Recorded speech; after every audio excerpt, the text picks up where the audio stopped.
Hello, good afternoon. Welcome to the marketplace. Coming up, inflation falls to 40.1% in August from the 43.1% recorded in July 2023. A slowdown in the rate of increase by 3.0 percentage points, with the rate of inflation slowing down from 43.1% in July 2023 to 40.1% in August 2023. Takeover of National Investment Bank by Agricultural Development Bank is a done deal. We will be bringing you the very latest on that. Plus, Electricity Company of Ghana said to be making huge losses following amounting to about 3.2 billion cedis as of July 2022. We've introduced various meters, and now we are at the point where we've brought in the MMS. These are ways to trace or to reduce losses in the chain. So if anything happens, it's a matter of communication. We've got details of these and many more lined up for you. Please stay.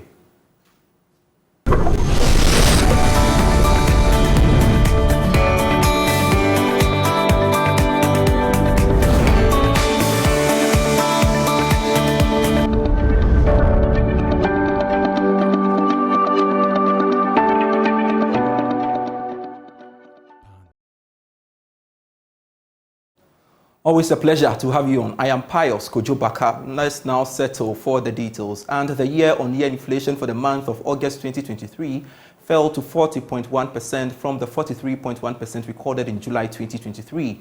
Food inflation witnessed a decrease to 51.9% from the 55% recorded the previous month. For the first time in the year, inflation for imported products recorded a rate lower than locally produced items. Here's government statistician Professor Samuel Kobneni.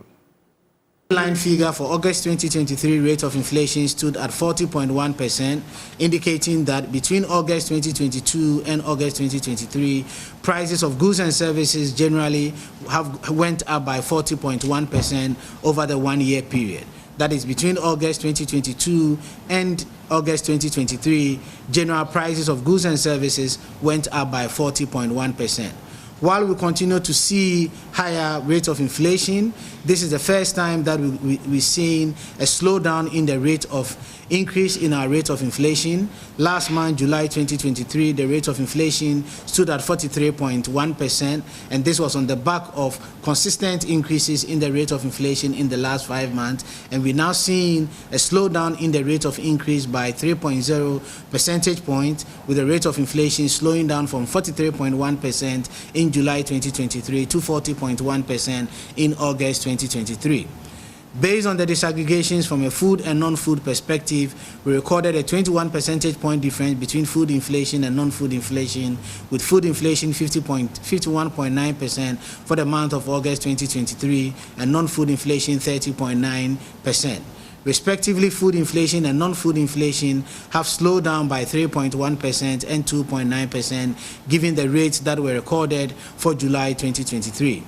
Further disaggregating the headline figure of 40.1% for inflation on imported items and inflation on locally produced items. Inflation on locally produced items stood at 42.4% for the month of August 2023, relative to 36.2%. 36.2% for inflation on imported items for the month of August 2023. In the last 12 months, it's the first time we've seen a higher rate of inflation for locally produced items relative to inflation for imported items. From a geographic point of view, we identified the Northeast region recording the highest rate of inflation of 60.1% and the Greater Accra region recording the least rate of inflation of 31.8% for the month of August 2023. Inflation from the perspective of month-on-month inflation, we recorded deflation of 0.2% for the month of August 2023. Disaggregating this from a food and non-food perspective, both food and non-food inflation recorded a deflation of 0.3% and 0.2% for the month of August 2023. Professor Samuel Kobneni there. Let's expand on this further. Joining us via Zoom is an associate professor at the Andrews University in the USA, Professor Williams. Prepare for more on this. Professor, grateful you could join me on the marketplace. Question is, inflation for August 2023 dropped to 40.1% from the 43.1% recorded in July 2023. Good news, you would say? Yeah, good afternoon to you for calling me. I mean, this is good news. But then, if you look at the historical trend for Ghana in the line of Ghana's inflation, normally the month of August and September are the months that we will see a reduction in the rate of inflation. This is because the end of production cycle or farming cycle in Ghana, especially the southern part, ends in the month of June, July. So local food becomes available on the market in the month of August and early part of September. So as more food products are made available on the market, you will see that the prices will drop. And this has been the trend for Ghana. So that is why we have seen that there is a reverse or reduction in the rate of the growth in the inflation rate. So it is not too much a surprising effect or impact, but because of the trend or the nature of Ghana's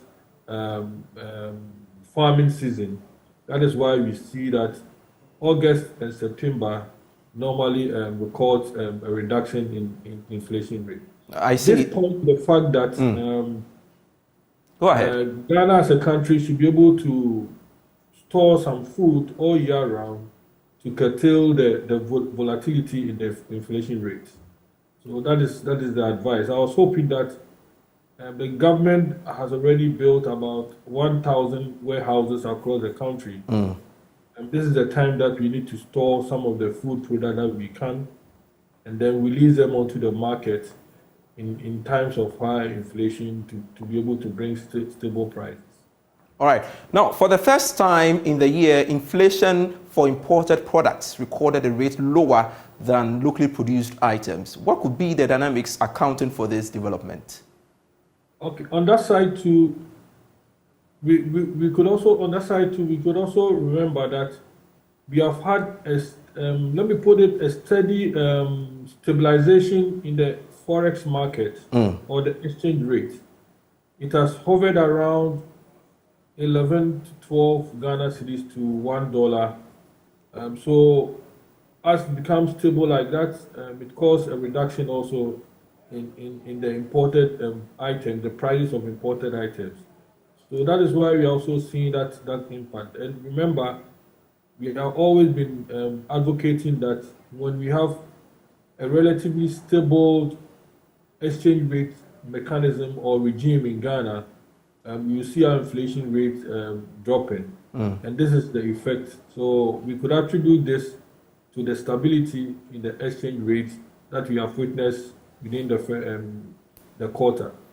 All right, let's talk about the rise in locally produced items, which you've mentioned that is because of the dominance of food in the market. Now, food inflation dominated that sector. How do we address the rise in food inflation as it keeps rising above the national average?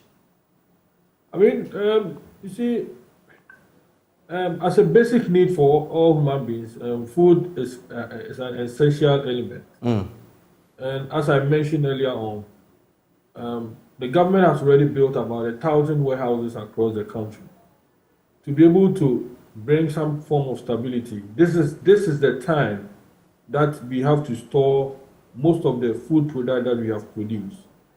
So then we release them onto the market through the Ghana Backah Stock Company Limited. Stock Company. So more funds should be made available to the Ghana Backah Stock Company to be able to purchase a lot of foodstuffs and store them. And then they release them onto the market in times that they are not available. I'm sure onions and other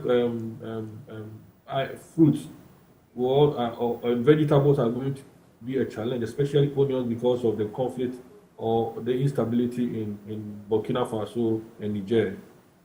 Strategically, the government must take steps to be able to address this issue. If not, when it gets to the time that they are needed, especially in October, November, and December, and they are not in session, is going to drive food inflation. So strategically, now that we have them available, we should be able to think of putting plans in place to find a way to store.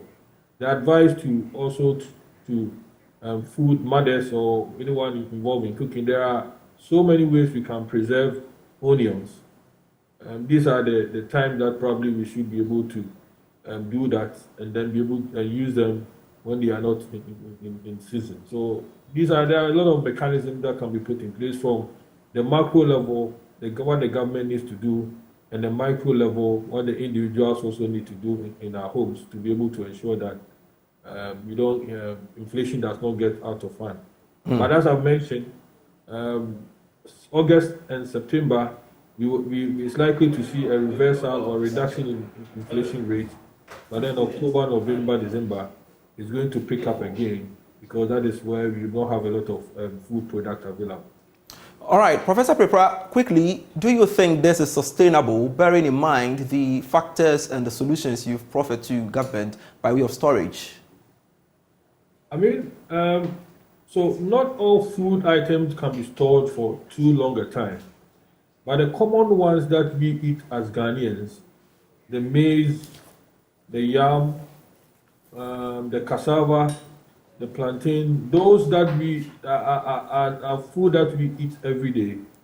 They are the ones that I'm probably advising government to find a strategy to store, especially the maize. That's what both of us cultivate a lot. And then we release them onto the market. In that way, we can ensure some form of stability or sustainability in keeping the food, local food prices down in Ghana. If not, it's going to get worse. Let me also mention that already we know there is a policy in India restricting the importation of rice. So India provides about 80% of rice consumption in Africa. So that kind of policy is also going to hit Ghana very hard in the next quarter. So government strategically must look at how we are able to get other sources of supply to augment the rice that comes from India. If probably the local rice market can be, we can talk to them to increase the production, that will be fairly good. If not, we need to find an alternative source of importing rice into the country to bring a longer stability in that market. Because Ghanaians, we consume a lot of rice on November and December. And that is where this strategy needs to be ensured and implemented by the government. Great. Thank you very much, Professor William Tripra. He's an associate professor at Andrews University in the USA, sharing his perspective with us in relation to the inflation story. Now, let's touch on this story we are following up for you. Joy Business is learning that the takeover of the National Investment Bank by Agricultural Development Bank, ADB, is a done deal. Now, the deal is now awaiting Finance Minister Ken Ofori-Atta's consent for it to be concluded. Earlier, my colleague George Yafe filed this report. Joy Business understands that government hasn't made a definite decision yet when it comes to the takeover of NIB by ADB, but this is highly under consideration. This is because this is part of several options being considered to turn around the National Investment Bank, NIB. Sources say ADB itself may need some additional financial support to undertake this takeover, looking at the current state of NIB. We also understand that government has gotten to that stage where it claims it cannot continue to extend financial support to the National Investment Bank. Some persons close to NIB have also argued that the takeover is not the best option. This is because they have proposed several measures to turn around the bank. Some include a 2.2 billion Ghana cedis capital injection to turn around the bank, so that floating of shares to raise additional funds to recapitalize the National Investment Bank. Some of these persons have also argued that NIB itself has taken some steps internally which is yielding some positive results. While developments in the coming days will reveal how things will proceed when it comes to the takeover of NIB by ADB and whether it will come on or not. Let's stay a while longer on this. And joining us via Zoom is Dr. Gladys Nabil, Senior Lecturer, Banking and Finance Department at the UPSA, for more on this. Pleasure you could join us, Doc. Now, do you think the potential takeover of NIB by ADB, and really, is it the best time for this to happen? Yeah, good afternoon, and good afternoon to your listeners. Thanks for this opportunity. Yes, I think that the takeover of NIB by ADB is not the right decision to take now. Why it is so? very, very problematic, and I don't see ADB to succeed as an instrument of resuscitating NIB's ongoing struggles for so many reasons. The first reason is that when you look at ADB's current financial position, to be specific, its income statement, it has made losses in 2022. And if you also consider its cash flow statement, it is not too strong to be able to make a buy or take over decision now. As it is, we are aware of the turbulent economic situation. Most banks are struggling with liquidity issues. And so both a merger or a takeover is not right now until ADB is able to fix itself in a good position to be able to buy a company for other reasons other than the struggling situation of NIB.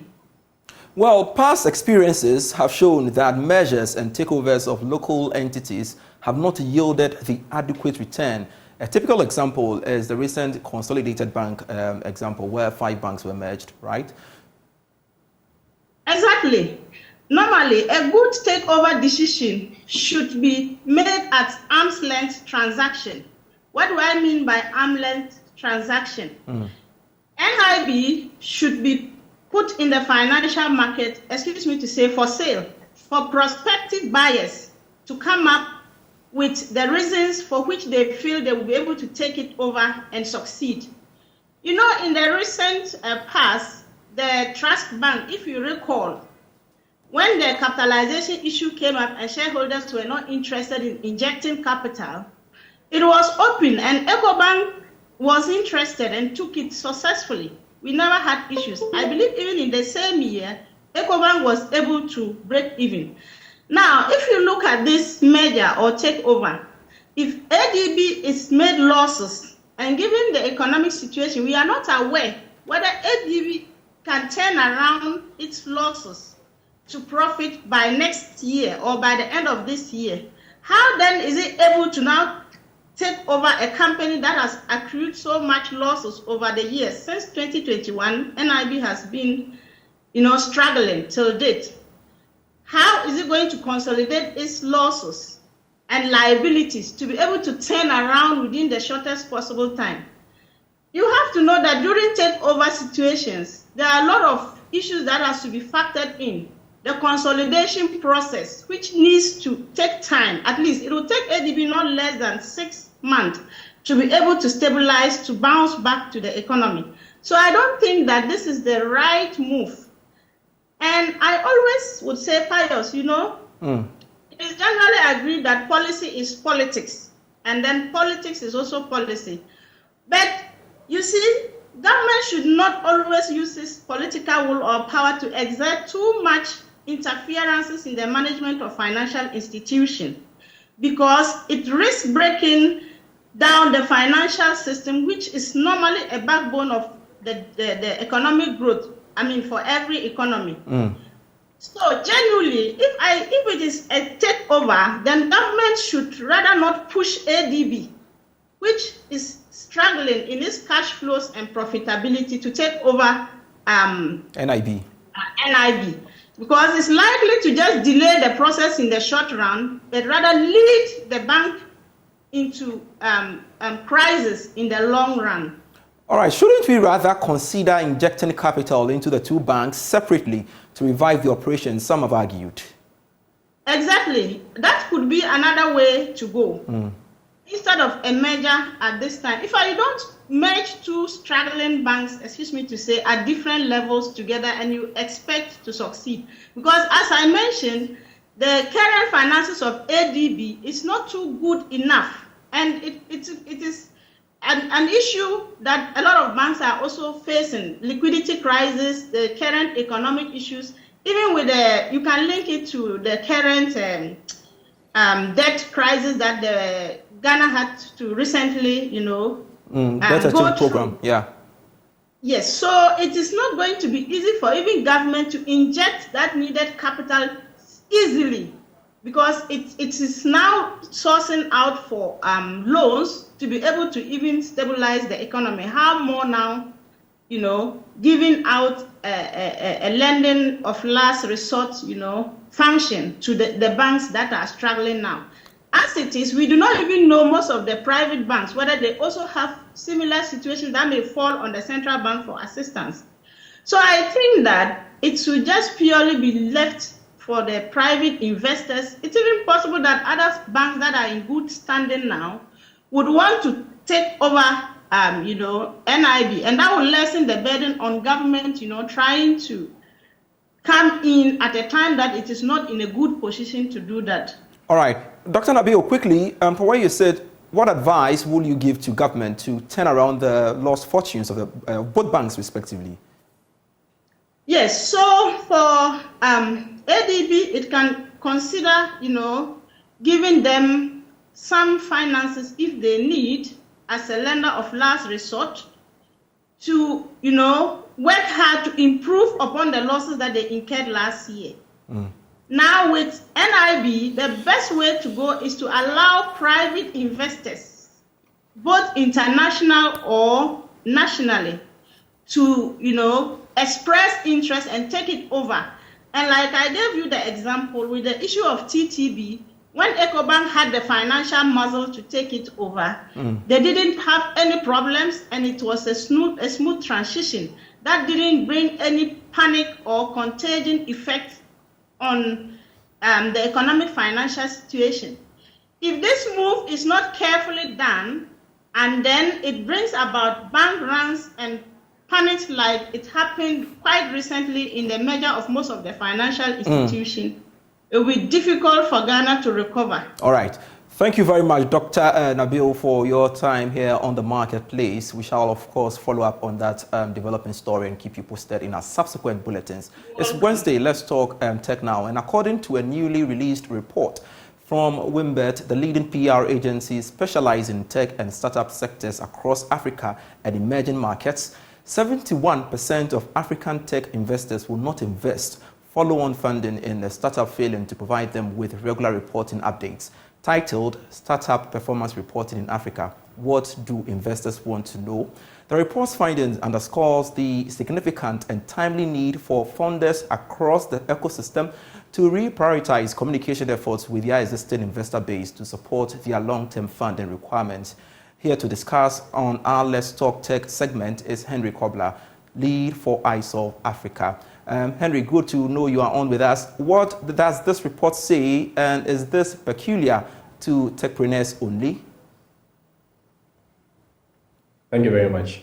All right, so in the report, it's generally saying that, most startups which are based in Africa basically are rescinding on reporting to their founders or investors. Generally, when it comes down to the startup world, you're well aware that we have a lot of venture capitalists, most of the stakeholders, the angel investors, we have the incubators, all of them basically coming together to sort of push in funding into most of the startups that are based in Africa and around the world globally. But you're looking at Africans and how basically have dealt with the funding opportunities that sort of have to come on our tables. We definitely do not get to report back to our investors who are putting some level of funding in there. So there's quite a number of inconsistency in terms of even the funding pointers, and then the the funds that come in together for most of these companies, and that becomes a problem really for a lot of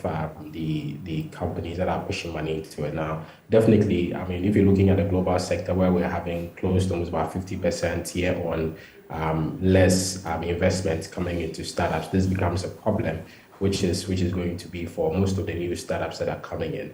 And generally, I'm looking at it relatively in the way where African startups have been on the edge to sort of raise funding. I mean, most of the modes where I've seen basically most through competitions where most startups have to put together competitive ideas, which is sometimes not even realistic. I mean, by basically looking at most of the emerging markets that are coming up, you're sort of forced to put together business ideologies and all, and then you have most of these people putting together a lot of pitch decks and all of that, get into the competitions, being first or second in these competitions and being able to get some of these funds. And so generally the expertise in terms of being an entrepreneur, understanding what entrepreneurship generally means, being able to put together a company, manage the company, relatively gets to be on the low. And so you don't really get the results, hence generally running away from reporting to the founders or the investment companies that sort of pushing in funding into this business. But Henry, with Africa nurturing several budding tech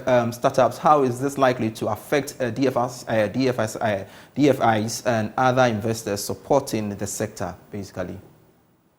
I mean, generally, when it comes down to the venture capitalist pointers, transparency is big. Like, it's most important. And so you realize that consistency in terms of reporting is very important to a lot of the angel investors and the stakeholders that are in the system. And so if they're not getting report, how are they getting visibility and transparency or sort of accountability in exactly how much they're putting in, what are their return on investments and all of those things. And generally, when you're looking at that, it's generally going to affect a lot of the startups that are coming up.